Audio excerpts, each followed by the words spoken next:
It is getting to be fall. The leaves are changing, it's getting chillier out, and because of that, we're going to do something festive.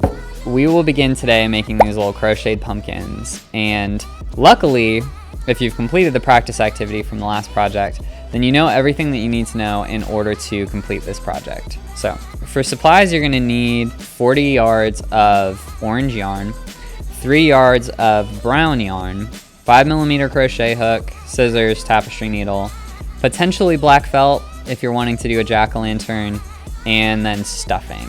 Now, before I get into how we are going to make this pumpkin, I want to talk about some potential color schemes.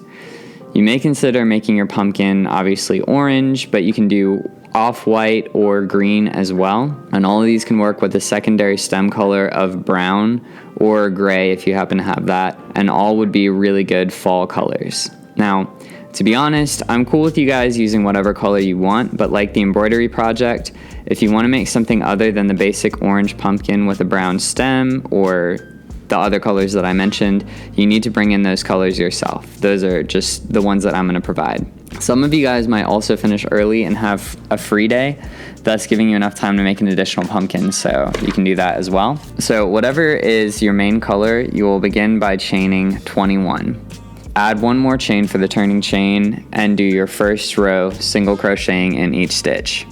If you need a reminder of how to do that, feel free to check out the previous video again where we made the swatch.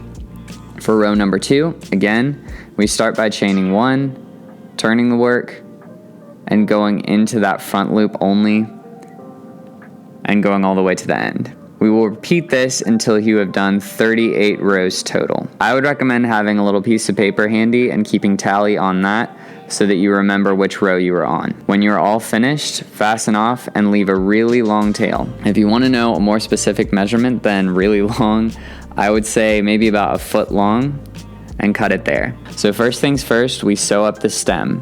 And think back to the whip stitch we used for the Brontosaurus. When this is done, we turn the whole thing inside out. Then we are going to cinch up this end of the pumpkin. So really just take your tail and go in one of these holes and out the other. In one and out the other. And you go all the way around until you are back where you started. Then all you have to do is pull this baby tight and pull your yarn over to the other side. Now is the time you need to stuff your pumpkin and then cinch this side up like you did the first. Weave in what is left of your tail, and then you have the body for your pumpkin all finished up. Now for the stem, using your secondary stem color, chain 10. Add one more chain, single crochet to the end, and fasten off. If you want to have a thicker stem, you can do another round, but I'm just going to do one for this. All you need to do now to finish up is sew this stem piece to the pumpkin, loop it around, sew that end down as well, pull your ends through, cut them, give the pumpkin a squoosh, and you're good to go. One optional finishing detail that you can do if you want to get really spooky with it is to cut out a little jack-o'-lantern face with black felt and glue it on with the hot glue gun. And there you have it. So one of these days, I would really like to make a bunch of these and create a nice garland. But like I said, you can feel free to make a few of these if you have some extra time. And make sure to take a picture and upload it to Canvas next time we start our needle felting unit.